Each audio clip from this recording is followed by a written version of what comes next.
Yeah, so today's video is like I was talking about why I spend so much money on like courses when building my accounting and bookkeeping business. So in the first year, I spent about $35,600 and change on like courses, masterminds, and different like business things to grow my business.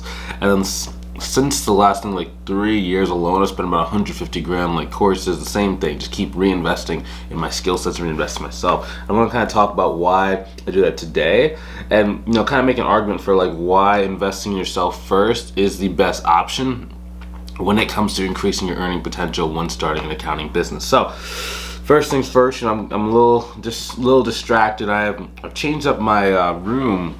So basically my photography film, I think I'll maybe do like a room tour or whatever. So I have like different stuff on my desk. I have this metal motorcycle my dad made for me with his welding stuff.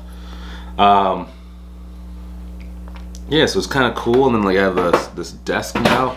The desk was over there against the wall, but now it's it's awesome. It's just like right here. So it's been just kind of a different transitionary period for me right now. I'm also looking at like my new watch box, and like maybe one day I'll show off my like miniature watch collection. It's not real super like great. I have like maybe like one Rolex. I have like Movado. I have a couple like Bulivas, I think they're called. So it's nothing to write home for, and it's not really expanding right now. So maybe when it starts getting bigger and bigger, I'll show it more. My goal when it comes to like buying stuff like watches and cars and stuff like that is my first goal is to be able to buy any like luxury thing, whether it's a vacation, whether it's a watch, whether it's a car, with passive income.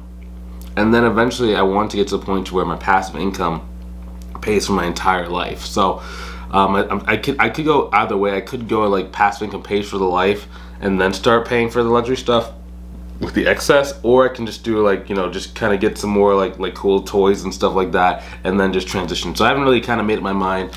It's funny, it's like the closer you get to your savings goal, the more like frugal you get in a lot of cases, so it's like it's just one of those things. So trying to learn a lot of different games. I'm starting to like reinvest in myself in terms of like learning investing, right? Because I like doing a mixture of actual like real estate, but I also like doing paper investments. So it's like stocks, bonds, options, ETFs, etc. I kind of lean more towards the ETF side because like I just really enjoy that, and it's just so convenient in my opinion. Cool. So let's kind of go and like let's kind of go and jump in this thing. So why is all this stuff important? Like even when we talk about like investing and living off of passive income, if you notice, successful business people are all about investing. Whether it's investing their time, investing their resources, investing their money, etc., etc. They're always about investing. What can I put in today to get a solid return out tomorrow? And some people say like, spending $150,000 on online courses, Bryce, that's crazy. You could have just gone to college. Yeah, but college doesn't teach you this stuff like to run like a successful business. The only thing that's really going to teach you is either physical experience, or you borrow the experience from someone else. Usually for like an online course, you're generally like working with someone that is doing the actual thing you're trying to do, and you're grabbing like 1 to 3 different aspects of that program to kind of get you to the next level. So I've done programs like, for example, where it's just literally just sales. All we did was like literally just meet up for like an hour every morning and just go over like my consultation call script. We went over the consultation call script, we reviewed some sales calls, and it's like people ask like, well, what am I getting for that? And it's like when you buy like a program, it's not always about like the deliverables, what you get. It's more about the value and the outcome you receive. So in that program, like, was that worth $12,000 to just do sales call review?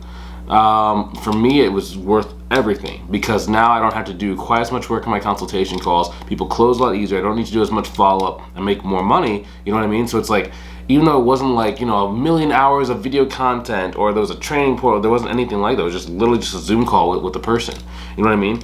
But it's like, it makes all the difference, because if you can get really good at like sales, for example, it takes all the pressure off every aspect of your life. Because think about it, you don't need as many clients to go in and hit your revenue goal, which means you don't have to do as much customer service, because you don't have a million clients. You only have like 2 to 3 to 5 clients.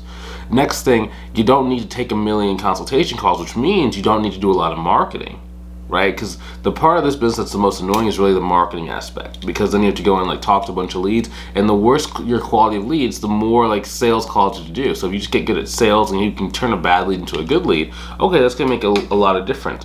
Next, I mean, if you think about it, if you get good at sales, you're literally just one cleanup project away from any like any within reason bill. So any like bill that's like $5,000 to $10,000, you're really just 1 to 2 cleanups away from being able to pay it off.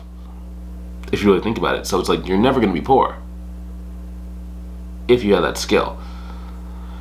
Next thing, and I'll even take a step back, and that for me, when I heard someone say that, like I heard my mom say that to me. She's like, Bryce, I never have to worry about you because, you have your sales skills to a point to where it's like you can just go and talk to anybody, and then like you're gonna be able to make some sort of money from one of your services.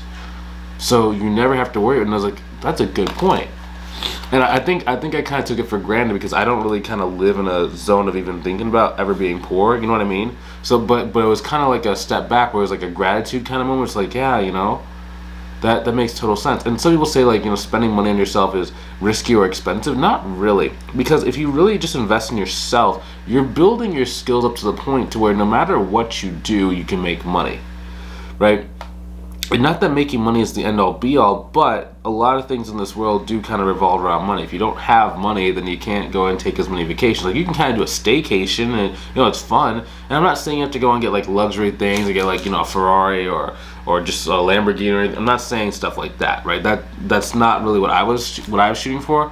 But it's more about having the ability to kind of be above money. I never wanted to kind of, when I got older, have to always make decisions based on like finances. And like, in the beginning of my career, I was having to do that, right? Because it was like, you wake up, you go to work, you receive a paycheck. Sometimes it's 2 weeks depending. Sometimes it's like 1 month depending like what kind of job you have. But everything kind of revolves around that, right? And then like you save and you save and you save. And then like you have like either some retirement funds, 401k. Then you can maybe like, take 2-3 trips. And it's just like, I don't know. It's just, I wanted to make sure that I could do stuff without having to worry about money. Because here's the thing, even if you're not worried about money or thinking about money, the fact that you have to go and like take a certain amount of time at your job shows that you are thinking about money. Because if you were to quit your job and take as many vacations as you want, you would lose money. But we don't, because we need that stability. You know what I mean? So it's like, even some people, they're like, well, I don't really care about money. Money isn't everything. It's like, yeah, but there's things that are tied to money that kind of like the system that I think we live in right now, like it just kind of puts you in this like spot where it's like you need to make money. Then if you make any kind of mistakes like financially, now you're kind of like stuck in the zone for like an extra like 10-15 years. You know what I mean? So it's like I don't know, you have to almost like do the things that you have to do, which is like starting a business and doing it like the right way and like investing in mentorship. You just start it out correctly so that the rest of your life can go really well, right? That's kind of why I think that a lot of people should start a business, because like you don't have to do that much. If you can just get a little bit of separation from like your time, your bills, etc., and be able to build that business and that asset that keeps like building more and more and more, either savings, equity, etc., then you can really start having a better quality of life. And then also, like when you talk about buying courses, these skills compound on one another. So let me kind of give you an example. So skills compounding. So first things first, I learned negotiation. How do you negotiate where someone feels like they're winning, but without necessarily like giving everything, right? Because when I was first getting started, as soon as I would say my price, the business owner would be like, "It's too expensive," and I would cut cut my price in anywhere between like half to like 75%. Right? It's like that's no bueno. You don't want to do that. So I had to learn how to negotiate. I had to learn how to do that. Okay, and then next I learned how to do sales, right? So the negotiations led kind of into sales. Once, just really understand my consultation call process, my objection handling. Next, once I did sales, I started getting more confidence because I knew that I could talk to any business owner, and whether they thought I was credible, they liked me or not, it didn't matter. They would still buy from me. Right? Because like before, I didn't know why people weren't buying with me, so I just assumed it was like a reflection of my skills, right? So like, okay, well, obviously I need to go and like work a little bit more. I don't know why people aren't buying me. I don't have enough experience, etc., right? There's always those kind of thoughts that kind of come in your mind when people are not really buying your service. But once I got good at sales, then it built that confidence. Next thing, the confidence led to objection handling, right? Because like in the beginning, when I was learning sales, I understood objection handling, but I didn't have the internal beliefs or the confidence to convey to a business owner that was doing, $1 million to $3 million and take home income. So that's not just like their top line business. I'm talking about business owners that are making like $2-3 million a year, like in their take home, right? Once I started like getting more confidence, I had more confidence to objection handle clearly and precisely without getting emotional or like fearful that these guys wouldn't want to buy from me. It didn't matter, right? Because I had the sales skills. So now my objection handling started to work. Next thing, I could then start going and using the same exact sales skills that I use when I'm talking to someone on a Zoom consultation call into making videos, right? So now I understand sales, I understand marketing, so I can like say things and I can like really build good videos and tutorials to get people to really like watching and really want to work with me, you know? And then even that led into me doing live videos, right? So in my Facebook group, once a week we go live and we kind of talk. And like that used to be very scary for me because like, well, people could like ask me a bunch of questions. What if I don't know the answers to questions? Like what's gonna happen if I'm on a live and I'm on a roll and then someone asks me a question, I don't know what to say, then will I freeze up? Will people hate me? Will people stop watching me? You know what I mean? And then that translated to being able to do public speaking. So there's like local events that sometimes I go and speak to, whether it's for accounting, whether it's for my mentorship program.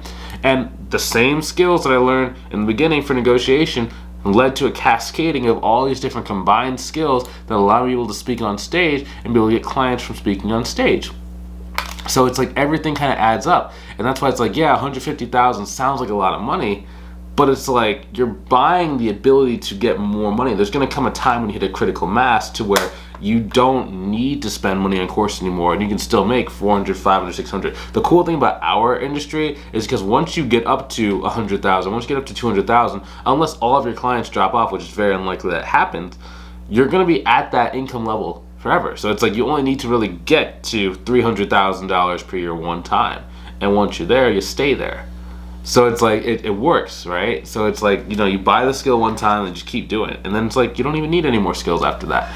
Like, I tell all my students, like, as soon as I get to like 20K per month, like, just stop watching YouTube videos, stop thinking about marketing, stop doing anything. Like, you have the only skill set you need to go and grow your business. Like, at this point, it's just really about enjoying your life. So don't worry about learning more, just keep moving, okay? We'll talk about certain things you need to do to like keep the business growing, but you have enough baseline skills to not necessarily need to do much more. Now, if they want to go to, you know, 50 plus, okay, yes, they can, but for most people, when they get to about 20, 30K per month, that's generally a really good spot for them, income-wise and like in terms of like their bills. Cool. So that's why I spent so much money on courses when I was first getting started with my business, okay? Also, if you want some help growing your business and you want to really have someone who's been where you're trying to go, really speak into your situation on a consistent basis so that you go and hit your goals more consistently, go ahead and click the link inside the description either above or below the video to book a call with me to see if I can help you like in our program.